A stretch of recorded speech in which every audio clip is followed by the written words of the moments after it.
I just finished Frank Herbert's sci-fi classic Dune about 2 weeks ago. I decided to read this book after I saw the movie, which released back at the end of 2021. Now, the movie, which is a masterpiece of its own, seriously, if you haven't seen it, you should go watch it. It's really beautifully filmed and has tons of just cool images and dialogue. But it really just scratches the surface of this epic novel, which is filled with intricate world building, complex story arcs, lots of different characters kind of intermingling into one larger story, and frequent jumps through time. Now, something that both mediums emphasize with equal importance is one major aspect of Paul's journey that gives him strength in the face of adversity, and that is the Litany Against Fear. So this litany is sort of a mantra that cultivates focus, and it's taught to Paul by his mom, who is a member of this sort of mysterious witch order called the Bene Gesserit. And the litany reads like this: I must not fear. Fear is the mind killer. Fear is the little death that brings total obliteration. I will face my fear. I will permit it to pass over me and through me. And when it is gone past, I will turn the inner eye to see its path. Where the fear has gone, there will be nothing. Only I will remain. This powerful collection of words really stuck with me when I watched the movie and again while reading the book, because Paul calls on them many, many times throughout the story when he's met with these dangerous situations that challenge his resolve and his bravery. Now, in the movie theater, it stuck with me as just kind of a cool quote. It happens a couple times, but it goes by very quickly.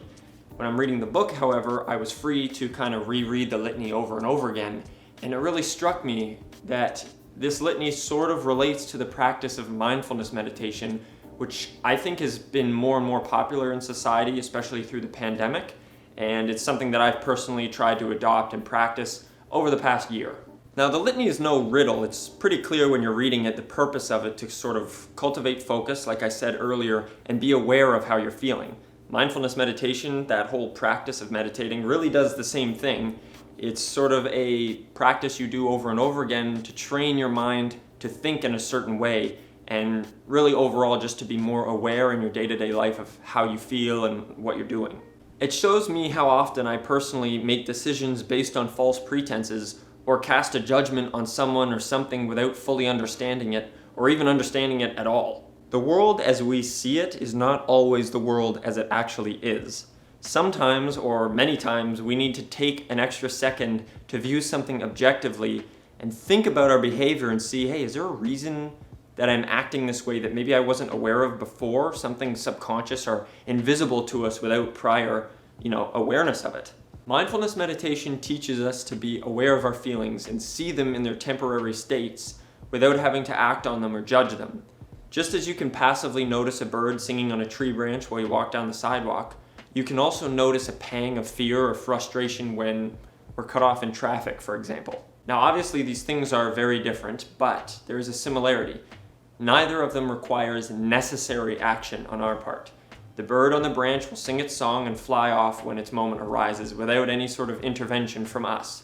The same way that fear or anger will call out to us and demand some sort of action before passing along the river of thoughts and feelings that goes through our mind at all times. So when our minds are killed in the sense that they're consumed by one thing, it can easily lead us to make foolish decisions and do many other things that we don't want to do necessarily.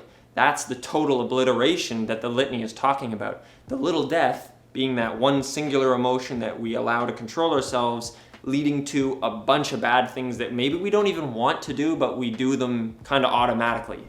Total obliteration. This doesn't happen solely with fear, though, as we've outlined already. Anything can be its own mind killer when we allow it to. Greed, excitement, lust, happiness, sadness, any of those things can be the little death that leads to total obliteration if we don't really keep it in check and kind of allow ourselves to just act on autopilot from a single emotion. The litany, just like with mindfulness practice, reminds us that we can turn the inner eye to see its path. We can just watch the thing go by and leave it how it is. We don't necessarily have to act on everything that pops into our heads. And the litany assures us with its very careful wording that without question, we will come out on the other side. It doesn't say if it goes past, it says when it goes past. So when you take that extra minute to step back, just observe your feelings or your thoughts without action, without any judgment, let them pass, you will come out on the other side unaffected. And that's what the litany means when it says, only you will remain. Now, before I go and let you guys sort of think on that whole video, I just wanted to say that mindfulness and these concepts that I've presented here in the video are great. It's an awesome way, at least personally, this is my own belief, to live my life. I want to get the point across too that mindfulness meditation and this whole sort of awareness idea isn't meant to discount people's individual emotional experiences, especially in regards to trauma or mental illness like bipolar disorder, depression, anything like that. It can be harder to just do the whole view it and let it pass thing, you know? There are genuine instances in the human experience where that's not going to work, and mindfulness can be a great tool to use in conjunction with something like journaling or seeking professional therapy, going to a psychologist, even getting medications or CBT, anything like that. Sometimes it may not be enough to just do mindfulness practice. If you find that there are some feelings that really do get stuck and don't pass along that river of consciousness that we were talking about, it's totally okay and normal to go and seek extra help. That being said, if you are interested in learning about mindfulness specifically, especially from a master and not someone just sort of dabbling in the beginnings of it like me, a book I can think of off the top of my head that might be good is called Wherever You Go, There You Are. It's written by Jon Kabat-Zinn, who is sort of regarded as the father of mindfulness meditation in the West.